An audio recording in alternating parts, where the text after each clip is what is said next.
Antinatalismo é a visão de que a procriação é moralmente errada. O antinatalismo tem raízes no budismo e no pensamento grego antigo e foi mais tarde defendido nos escritos pessimistas de Arthur Schopenhauer.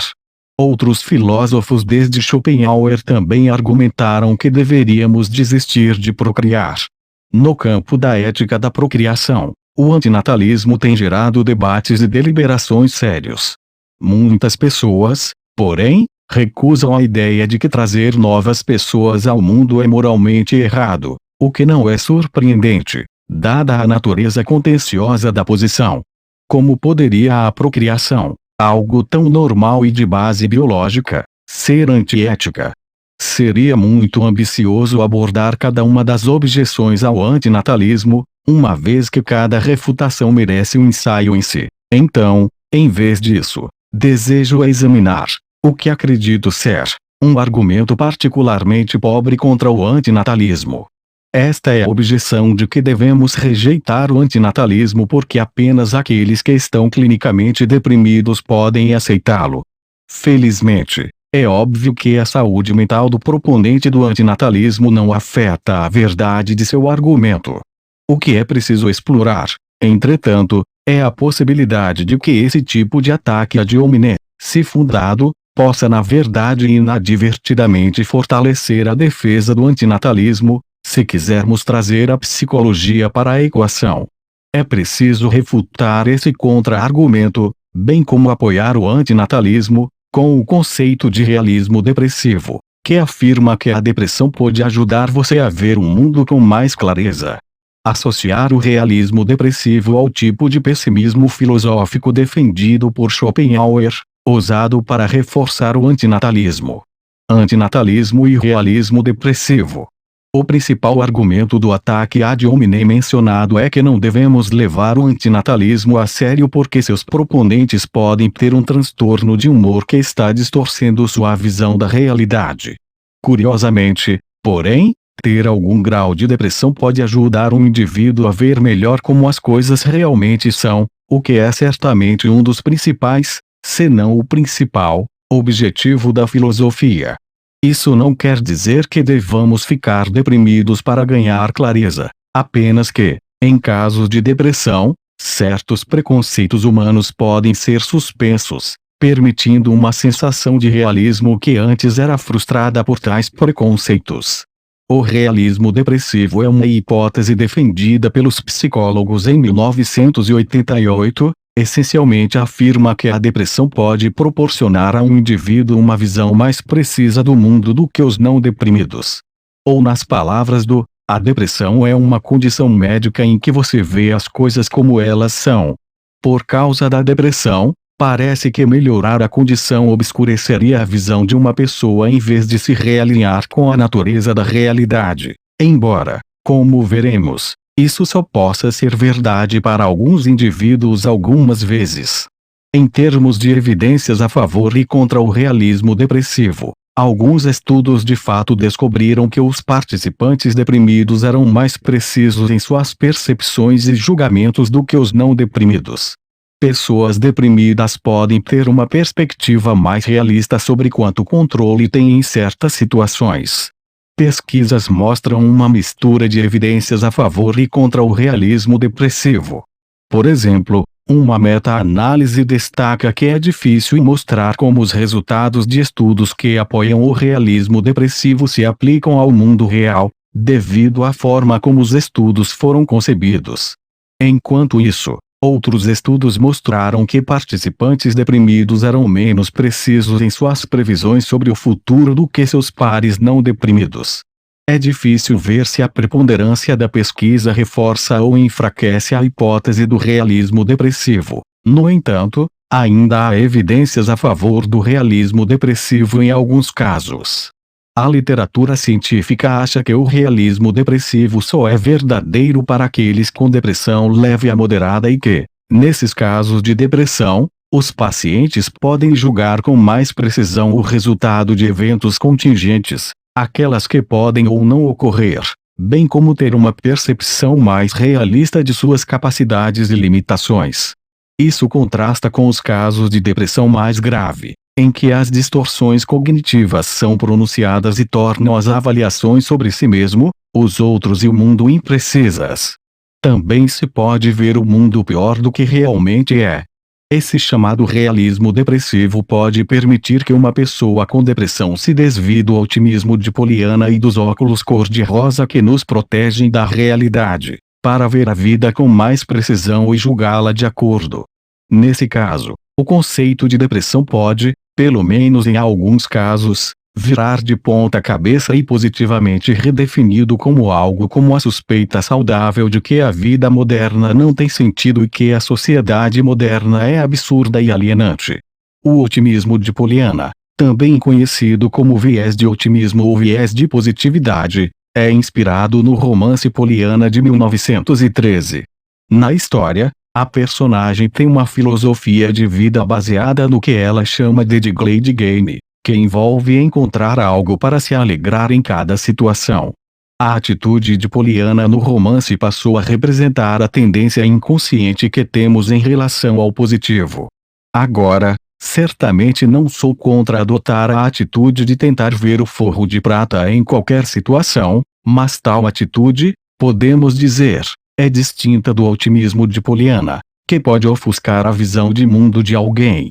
Por exemplo, o otimismo de Poliana envolve a tendência de lembrar eventos agradáveis com mais precisão do que eventos desagradáveis, bem como de pintar os eventos neutros como mais positivos do que realmente foram. Em consonância com a hipótese do realismo depressivo, pode-se afirmar que alguns casos de depressão podem ajudar a remover os óculos cor-de-rosa de uma pessoa, o preconceito do otimismo embutido em todos nós, que faz a vida parecer melhor do que realmente é. Vieses cognitivos são complexos. É difícil saber quando um viés de positividade ou negatividade está em jogo em nossos julgamentos. No entanto, a evidência empírica de vários vieses cognitivos, mais importante um viés de otimismo, sugere que a superestimação do bem é o erro mais comum. É claro que há um valor evolutivo em ter uma visão excessivamente otimista das coisas, pois isso pode estimular a esperança e sustentar nossa motivação, o que nos daria uma vantagem de sobrevivência maior, e nos tornaria mais propensos a procriar, do que talvez uma percepção pessimista, irrealista, das coisas.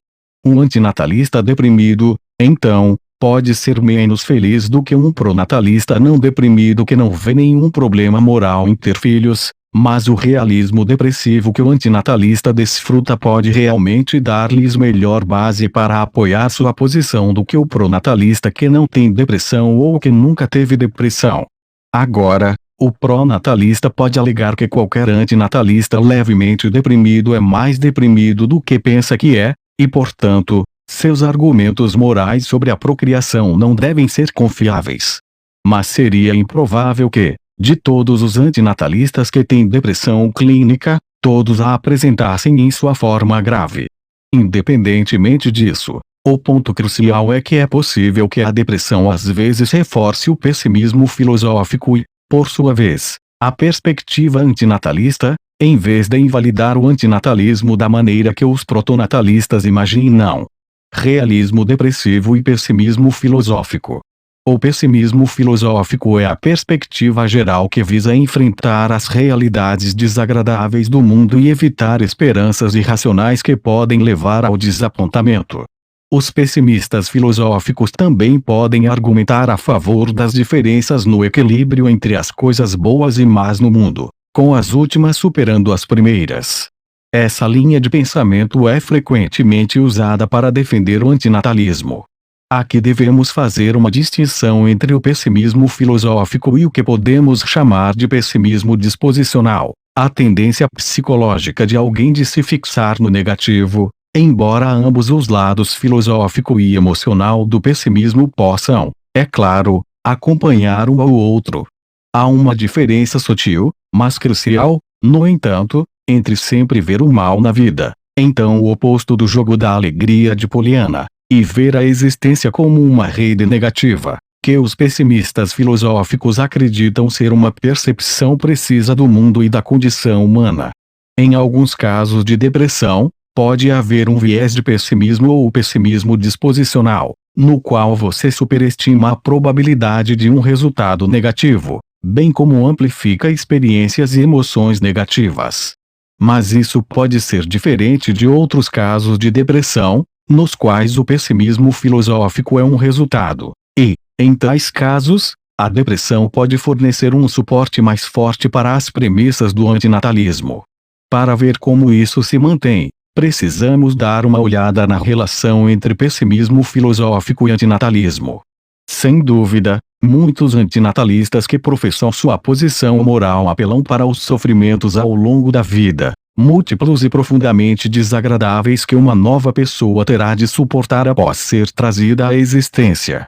Há uma série de assimetrias empíricas que apoiam a posição antinatalista. Essas assimetrias referem-se àquelas baseadas em evidências e experiências e incluiriam a assimetria de que a dor tende a ser mais desagradável do que o prazer é agradável. Isso pode ser demonstrado por meio do experimento mental de nos pedir que imaginemos uma oferta de aceitar uma curta duração da pior tortura a fim de experimentar uma duração mais longa dos melhores prazeres imagináveis. A maioria das pessoas recusaria intuitivamente a oferta. A dor é mais intensa negativamente do que o prazer é positivamente intenso, tanto em tipo quanto em grau. O filósofo francês Marquês de Sade ressalta essa assimetria entre dor e prazer em Filosofia no quarto, 1795, não há dúvida de que somos muito mais intensamente afetados pela dor do que pelo prazer. Schopenhauer também resume essa assimetria ao dizer: o prazer nunca é tão agradável quanto esperávamos e a dor é sempre mais dolorosa. A dor do mundo sempre supera o prazer. Se você não acredita, compare os respectivos sentimentos de dois animais, um deles comendo o outro. Pode-se referir a muitos outros tipos de assimetrias empíricas para sustentar o pessimismo filosófico, como o fato de que a dor crônica é a norma, ao passo que o prazer crônico é desconhecido. Não podemos, ainda, sentir orgasmos crônicos ou prazer gustativo, mas é muito comum experimentar coisas como dores crônicas nas costas e recuperações lentas e dolorosas de lesões. A moda schopenhaueriana, quando se trata da satisfação de desejos, as coisas também estão contra nós. Muitos desejos nunca são satisfeitos. E mesmo quando estão satisfeitos, muitas vezes é após um longo período de insatisfação. Tampouco a satisfação dura, pois a satisfação de um desejo leva a um novo desejo, que por si só precisa ser satisfeito em algum momento no futuro. Quando podemos realizar nossos desejos mais básicos, como a fome, regularmente, surgem os desejos de nível superior. Existe uma esteira e uma escada rolante do desejo. Em outras palavras, a vida é um estado de esforço contínuo. Precisamos nos esforçar para afastar o que é desagradável, por exemplo, para prevenir a dor, aliviar a sede e minimizar a frustração. Na ausência de nossos esforços, o desagrado vem com muita facilidade, pois esse é o padrão. Esses tipos de assimetrias empíricas ilustram um aspecto importante do pessimismo filosófico, que afirma que as vidas contêm mais coisas ruins do que boas, mais dor que prazer, mais sofrimento que alegria, mais insatisfação que satisfação, mais perda que ganho, mais ignorância que conhecimento e assim. Por essa razão, pessimistas filosóficos como Schopenhauer acreditam que a existência é um dano líquido e, portanto, qualquer novo ser senciente, humano ou não humano, que é trazido ao mundo, em geral, será prejudicado. Além disso, com o realismo depressivo em mente, podemos postular que a depressão pode permitir a alguns indivíduos o insight de ver essas assimetrias empíricas com clareza, ou mais claramente, do que alguém sem depressão. Mas não precisamos supor que o realismo depressivo tem a ver apenas com o reconhecimento de que o mal supera o bem na vida. Essa perspectiva geralmente envolve a compreensão de que a qualidade e o grau das coisas ruins são piores do que pensávamos anteriormente. Mesmo que o bem na vida supere o mal, o que muito bem pode acontecer, O antinatalismo ainda pode resultar do novo reconhecimento de como as coisas desagradáveis são na vida, bem como sua regularidade. Visão compassiva. Outra maneira pela qual a depressão pode fortalecer, em vez de enfraquecer, o caso do antinatalismo está em seu potencial para fomentar o insight compassivo. Com isso, não quero dizer apenas que a depressão crônica pode motivá-lo a se abster de procriar devido ao risco percebido de produzir outra pessoa que pode ter que viver com um problema de saúde mental, embora isso possa ser uma preocupação para alguns antinatalistas. Em vez disso, se a depressão ajuda a engendrar ou fortalecer o pessimismo filosófico, isso pode levar a uma perspectiva mais geral de compaixão. Reconhecer a assimetria entre a natureza da dor e do prazer, ou a assimetria entre a quantidade de coisas boas e más na vida, pode criar uma maior preocupação com a situação humana e um impulso mais apaixonado para aliviar o sofrimento comum à humanidade. Para muitas pessoas com depressão, o aumento da compaixão é um dos aspectos positivos da doença. Além disso, com base nas assimetrias empíricas descritas anteriormente, uma pessoa pode estar mais motivada a reduzir o sofrimento no mundo do que buscar aumentar o prazer. Esse tipo de utilitarismo negativo inclui muitas aplicações da vida real para seus proponentes, incluindo, para alguns, a abstenção de procriação. Schopenhauer argumentou que a verdadeira base da moralidade é a compaixão. Como ele escreve em 1840, compaixão é a participação imediata, independente de todas as considerações ulteriores, principalmente no sofrimento do outro e, portanto, na prevenção ou eliminação dele. Somente na medida em que uma ação nasceu da compaixão, ela tem valor moral, e toda ação resultante de quaisquer outros motivos não tem nenhum. Se pudermos sentir compaixão por seres em potencial que estamos pensando em trazer à existência, com base na compaixão que já sentimos pelos seres existentes, e quisermos evitar mais sofrimentos desnecessários, então o antinatalismo pareceria uma extensão natural da compaixão. Acho que também vale a pena mencionar aqui que o antinatalismo não impede ter filhos por si só, apenas trazendo à existência uma nova vida senciente. Por esse motivo, a adoção ainda persiste como opção para aqueles que consideram convincentes os argumentos antinatalistas e são inflexíveis em abrir mão do significado potencial a ser encontrado na parentalidade. Este é um ponto que se deve sublinhar. Tomar esse tipo de decisão como antinatalista será mais uma forma de reduzir o sofrimento humano no mundo, considerando o incontável número de crianças desesperadas por um lar. Há muitos motivos pelos quais devemos ser cautelosos ao descartar o antinatalismo com base em suposições sobre a saúde mental de alguém. A possibilidade de que a depressão possa apoiar a posição filosófica é uma dessas razões, que espero que esta discussão tenha ajudado a elucidar. Ao mesmo tempo, os argumentos a favor e contra o antinatalismo devem ser tratados individualmente. Os apelos à saúde mental não são necessários para defender ou refutar a posição. Além disso, avaliar os argumentos a favor do antinatalismo, por si só, guiará melhor as decisões sobre trazer novas pessoas ao mundo, o que, como os antinatalistas argumentam com razão, é uma escolha séria.